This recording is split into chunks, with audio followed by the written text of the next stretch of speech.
여기에서 좀 더 이렇게 잘하려고 브랜드까지 내야 될까? 정말 그걸까요? 그 오프라인에서 이마트가 자기 사업 요거 좀 더 팔겠다고 아까 우리 저기 샤인머스켓 가격도 이제 조사해 주셨는데 요 영역에서 더 잘하겠다고 지금 파머스픽에 막 농가 막 하고 그럴까요? 뭔가 이쪽으로의 파급력도 있지 않을까요? 왜 그럴까요? 이게 오프라인 매장이라서 그런 거죠.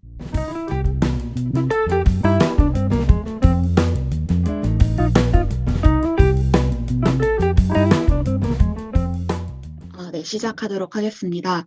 제가 이번에 선택한 주제는 이마트가 신선식품 브랜드 파머스픽을 새로 출범한다는 거고요. 이 기사 제목을 보고 제가 세운 가설은 일단 크게 두 가지의 가설과 한 가지의 저의 결론이라고 보실 수도 있을 것 같은데, 먼저 첫 번째는 온라인 유통으로 인해 오프라인 대형마트들의 수익성 악화가 존재하였을 것이라 생각을 하였고, 또 두 번째로는 기존의 강점을 이용했을 때 매출을 높일 수 있는 그 방법이 프리미엄 신선식품 브랜드 론칭이라는 것입니다. 그래서 이를 종합해서 보면은 이는 수익성 개선을 위한 솔루션으로 타당하다고 생각되나 이 브랜드의 가격 및 품질의 포지셔닝이 중요한 키가 되지 않을까라고 생각을 해보았고요. 먼저 이 기사 내용을 바탕으로 이 파머스픽이라는 거를 어떻게 차별화했는지 살펴보게 되면은 농가 선택과 품질 관리, 선별 및 유통에 참여하고 이 물건들의 보관 조건을 최적화하여서 그리고 또 기존 데이터를 바탕으로 좋은 품질을 지속적으로 생산한 농가에 이 브랜드를 부여하는 것입니다. 그래서 브랜드 파머스픽을 부여한다는 것 자체가 이마트가 확실히 책임을 진다라는 말이 될 수도 있을 것 같고요. 또 이들의 목표는 2022년에는 총 1만 개의 농가 네트워크를 구축하고 라인업도 100여 종 그리고 매출도 3천억 원 이상으로 보는 것입니다. 이를 밸류체인 상에서 살펴보면은 이 유통의 그 밸류체인을 재료 투입에서부터 생산지 그리고 산지 유통, 저장 보관 그리고 물류 도매 소매 이게 소비자까지 이른다고 볼 수 있을 것 같은데요. 그래서 이 파머스픽의 의의는 생산지에서부터의 이 밸류체인을 이마트가 총괄하겠다라는 것으로 보입니다. 네, 왜 이런 움직임이 발생하게 되었는지 마켓을 한번 살펴보게 되면은 확실히 코로나로 인해 온라인으로의 이동이 가속화되었고 그로 인해 유통업계의 지속적인 매출과 수익성 하락이 존재하였습니다. 다음을 보여주시면 네. 네, 그래프로 실제로 오프라인 매출이 계속 전년 대비 감소하는 것을 볼 수 있고 또 현재 유통의 거의 반 정도가 온라인에서 일어나는 것을 볼 수 있습니다. 또한 2019년까지 이마트의 매출액과 영업이익이 점점 영업이익의 감소가 보여지고요. 그래서 이러한 상황에서 오프라인 대형마트들이 취했던 전략 그리고 취하려 하는 전략은 크게 세 가지를 말할 수 있을 것 같습니다. 먼저 첫 번째로는 점포 정리를 이용한 수익성 개선인데요. 계속 선택과 집중을 통해서 여러 할인점을 폐점하기도 하고 또한 뭐 트레이더스를 새로 오픈하기도 하면서 매점 그 점포에 대한 옵티마이제이션을 하고 있고요. 또 두 번째로는 이 많은 점포들을 이용해서 물류센터의 역할을 할 수 있도록 리뉴얼을 하고 이렇게 피킹과 패킹을 하는 PPL 센터를 확대하고 있습니다. 이 온라인 시장을 외면할 수 없고 같이 성장해야 가는 곳으로 보고 있기 때문에 온라인 쪽에 배송을 위한 물류센터를 따로 운영하기에는 그 자체로 비용이 크게 되니 이 많이 퍼져 있는 점포 자체를 이용해 물류센터를 할 수 있도록 하고 있고요. 또 그런 의미에서 현재 이 마트들의 배송 전쟁이 있습니다. 이마트는 현재 3시간 정도가 걸리는데 롯데마트는 부분적으로 2시간 안에 배달해주는 그런 시범 운영을 하고 있고 홈플러스도 그에 맞춰 1시간 시범 운영을 하고 있습니다. 또한 이제 마지막 전략으로는 식품 영역 확장 및 체험형 매장 전환인데요. 이마트타운 월계점의 경우에는 미래형 점포라고 이마트에서 얘기를 하고 있고 식품센터를 영역을 매우 확장을 하고 다양한 그런 점포들과 아니면 F&B를 좀 더 강화하는 등의 그런 모습을 보여주고 있습니다. 좀 더 체험형 매장으로 가겠다는 전략인데요. 여기서 식품 영역 확장이 왜 필요한지 이 농축수산물 매출 추이를 통해 보려고 합니다. 2022년 전체 온라인 거래액은 161조 가까이 되었는데 이 중 온라인 거래 농축수산물의 거래액은 약 6조 정도로 작년에 비해서 70%가 성장한 것을 볼 수 있습니다. 이 농축수산물 비중은 2018년부터 동월 대비 꾸준하게 2.6%에서 2.8%, 3.9, 4.2%까지 무섭게 성장하고 있는 것을 볼 수 있고요. 하지만 이마트의 전체 매출 중에 농축수산물의 매출을 보면은 약 25%를 차지하고 있다는 그런 분석이 있습니다. 그만큼 오프라인 유통업체에서는 이 농축수산물이 매우 중요한 부분이고 사람들은 여전히 농축수산물을 오프라인에서 많이 구매한다는 것을 알 수 있습니다. 또한 우수신선식품에 대한 수요가 증가하고 있고요. 이는 전체적인 생활 수준의 향상도 있고 마켓컬리가 처음에 프리미엄을 내세우면서 사람들이 좀 더 프리미엄 식품에 가까워진 것이 아닌가라고 생각해 보았습니다.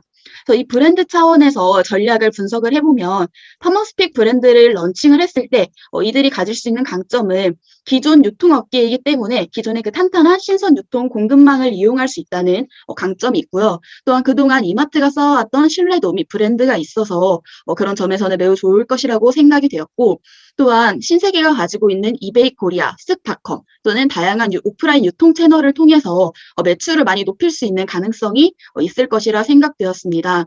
하지만 위스크로는 마켓컬리나 쿠팡 같은 식료품 오픈 마켓이 워낙 성장하고 있고 특히 마켓컬리 경우 좀 더 프리미엄을 표방하면서 쿠팡은 프리미엄보다는 좀 더 저렴하게 빠른 제품을 제공하고 있는데 그래서 이런 세그먼트, 그러니까 마켓컬 프리미엄 브랜드라고 생각을 했을 땐 마켓컬리가 조금 더 주목할 만한 경쟁자가 되지 않을까 싶고요. 또한 후발 대형 유통업체들의 모방이 있을 것으로 생각이 됩니다. 홈플러스의 경우에는 신선식품에 대한 전략으로서는 AS를 약 3년 전부터 해주고 있는데 이 또한 지금 롯데마트가 올해부터 다시 맛 보장 제도라는 것을 통해서 따라하고 있고요. 롯데마트만이 가진 그런 신선식품 전략은 당일 진열, 당일 판매, 당일 폐기가 있습니다. 이런 식으로 쉽게 모방이 이루어지고 그렇기 때문에 그리고 또한 이 유통업계의 신선 유통이 전혀 새로운 일이 아니기 때문에 이들의 모방이 일단 큰 위협이 될 것 같고요. 또한 이마트 내 동일 상품군에 대한 카니발라이제이션 또한 존재할 수 있을 것이라 생각됩니다. 이마트에 갔을 때 같은 포도라도 이 파머스픽이 있고 그 자체의 유기농 브랜드 아니면 조금 더 저렴한 브랜드들이 있을 때 그 너무나 많은 선택지가 주어졌을 때 소비자의 행동이 과연 우리의 그 이마트의 매출에 도움이 될지는 좀 더 고민을 해봐야 할 것 같습니다. 따라서 이를 종합하면은 좋은 농가의 선정, 이 다른 업체들이 따라하지 못하게 좋은 품질을 가진 농가의 선정과 적절한 가격과 품질 선정이 필요할 것 같고요. 이는 예시로 제가 한번 조사를 해보았는데 현재 행사를 하고 있으면서 행사가로 사과는 약 7,000원, 다른 물품들이 이런 가격에 팔고 있다고 합니다. 그래서 샤인머스켓의 경우에는 1.5kg에 27,900원에 팔고 있는데 현재 제가 마켓컬리와 쓱닷컴에서 검색을 해보았을 때 다양한 가격대가 이미 검색이 되고 있고요. 그리고 다양한 가격대와 물품들이 있는데 이 안에서 과연 파머스픽이 얼마나 경쟁력을 가질 수 있을지는 조금 더 확실한 브랜드 옵티마이징이 필요한 부분이라고 생각이 됩니다. 하지만 이 신선식품의 강조는 이 유통업계가 나아가야 할 방향이 맞지 않나라고 생각하면서 네, 저의 스터디를 여기서 마치겠습니다.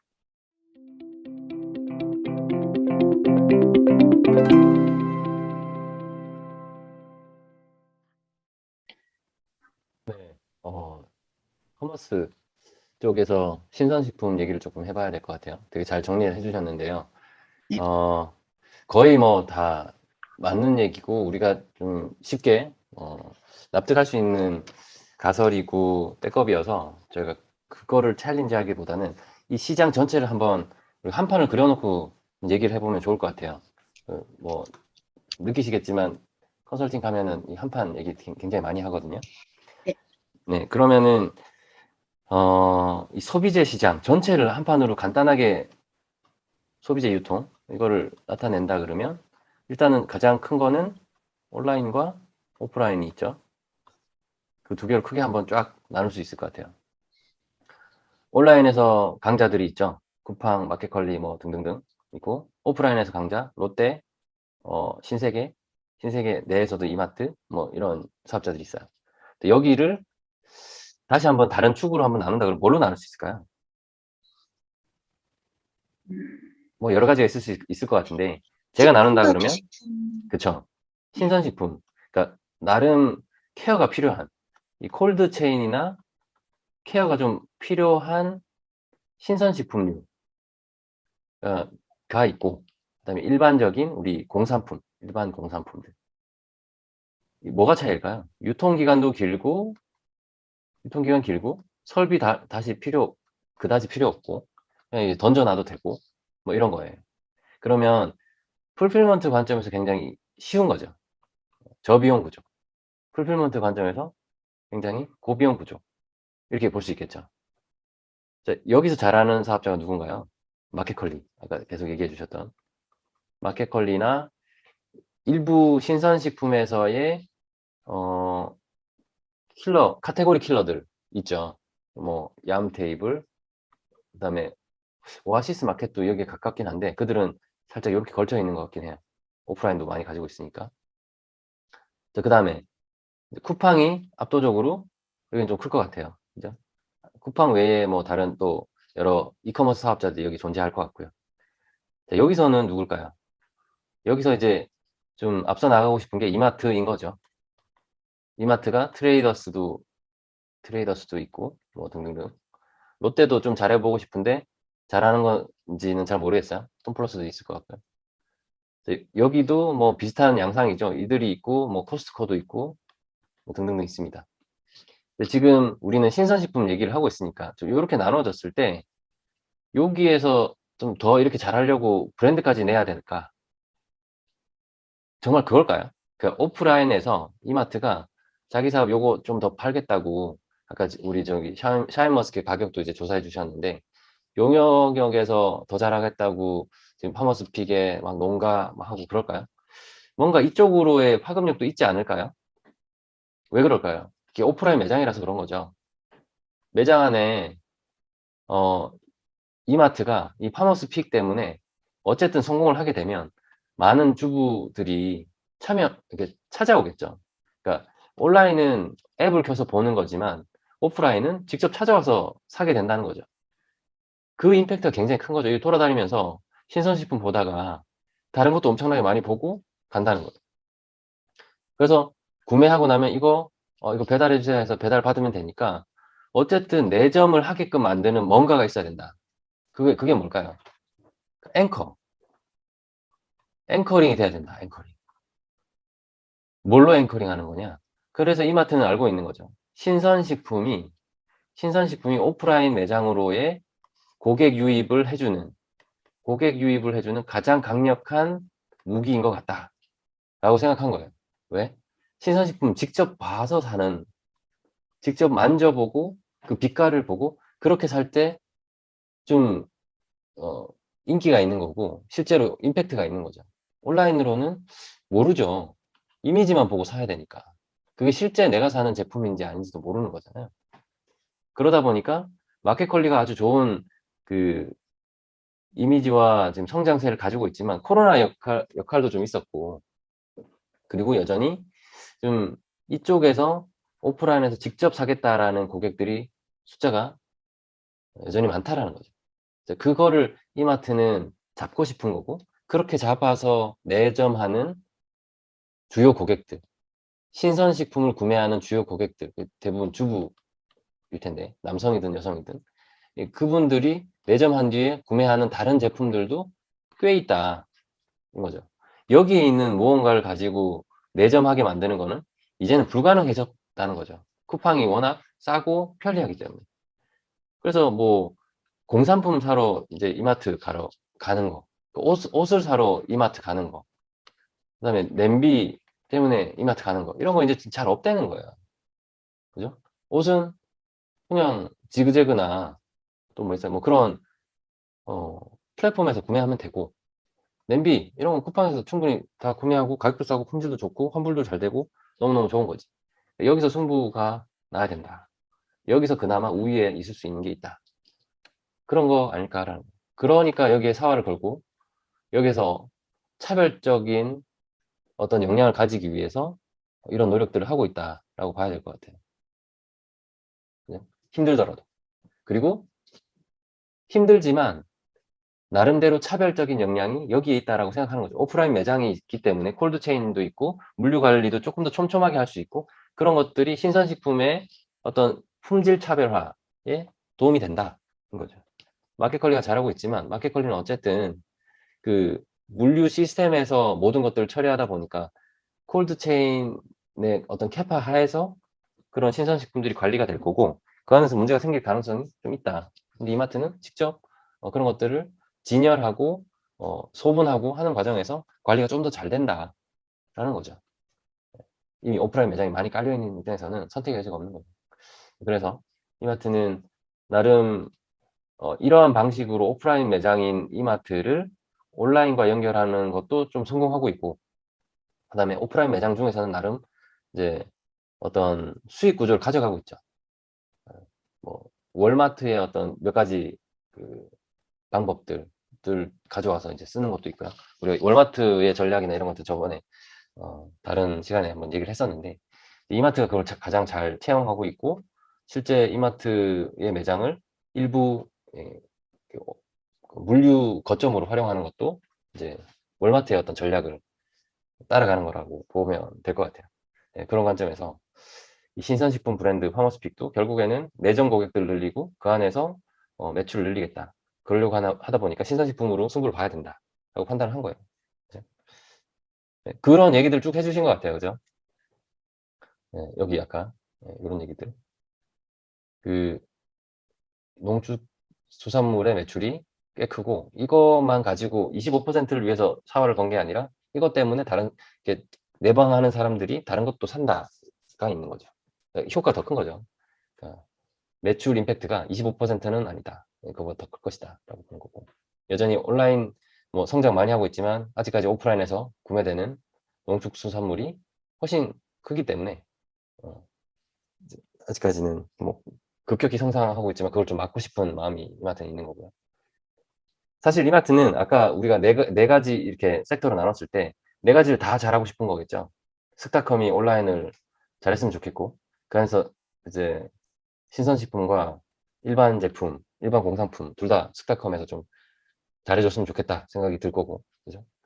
오프라인에서는 이마트가 좀 치고 나갔으면 좋겠다 이렇게 생각을 할 거고 그 안에서 이렇게 확장성 뭐 이런 그 뭔가 시너지가 어떻게 있는지는 좀 생각해 볼 필요가 있어요. 파머스 픽 때문에 이마트의 어떤 퀄리티가 그 브랜드 파워가 생기면 온라인에서 파머스 픽이야 하면서 팔면은 스타컴이나 이베이 코리아가 좀 더 힘을 받겠다. 이 정도 생각할 수 있는 거죠. 그거 이상이 뭐가 있을까? 잘 떠오르진 않는데 이렇게 약간 오퍼레이션을 섞어서 온라인과 오프라인이 막 혼합된 오퍼레이션 GS 프레시가 요즘 하고 있는 그죠? 온라인으로 구매했는데 픽은 GS 마트, GS 슈퍼마켓 이런 데서 픽할 수 있는 뭐 이런 거까지 갈 건지 그거는 잘 모르겠어요.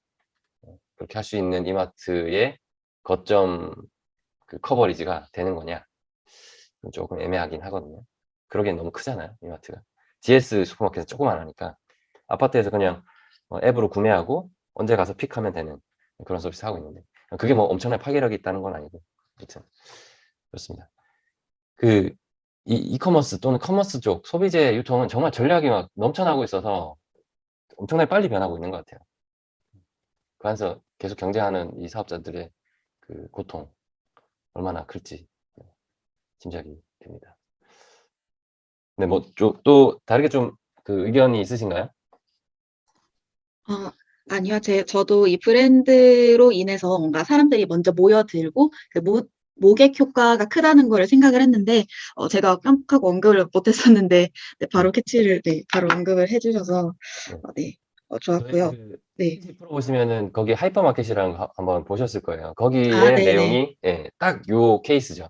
그래서 예, 여기에서 나올 수 있는 임플리케이션 중에 핵심이 아마 하이퍼마켓 케이스처럼 이제 오프라인 매장을 합리화하거나 구조 조정, 그러니까 우리가 쉽게 말하는 구조 조정을 해야 될 때 어떤 기준을 해야 되는 거냐, 어떻게 수익성 개선을 하기 위한 턴어라운드 전략이 뽑아지는 거냐를 고민해 보면 이제 거기서 나왔던 얘기들이 여기서도 고스란히 이제 여긴 턴어라운드는 아니지만 전략적인 그 기본 인사이트는 같은 거죠. 그죠?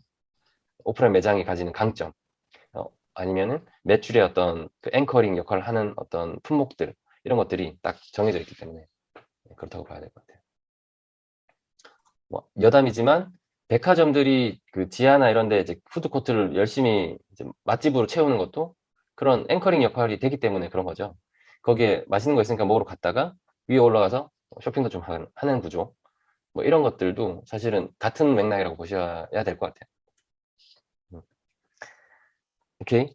뭐 요렇게 정리를 할까요? 네. 네. 네, 수고하셨습니다. 두 분 다 되게 재밌는 얘기를 했었는데 근데 좀 요즘 제가 드는 생각이 두 분 의견을 주시면 좋을 것 같은데 제가 그 이 산업 스터디 하다 보니까 예전에는 되게 많이 티키타카가 있었어요. 네. 디스커션을 할 때. 요즘 쭉 한번 얘기해 주시고 제가 막 그다음에 쭉 얘기하고 거의 끝이거든요. 그게 좋은가요? 오히려 안 좋은 거 아닌가요?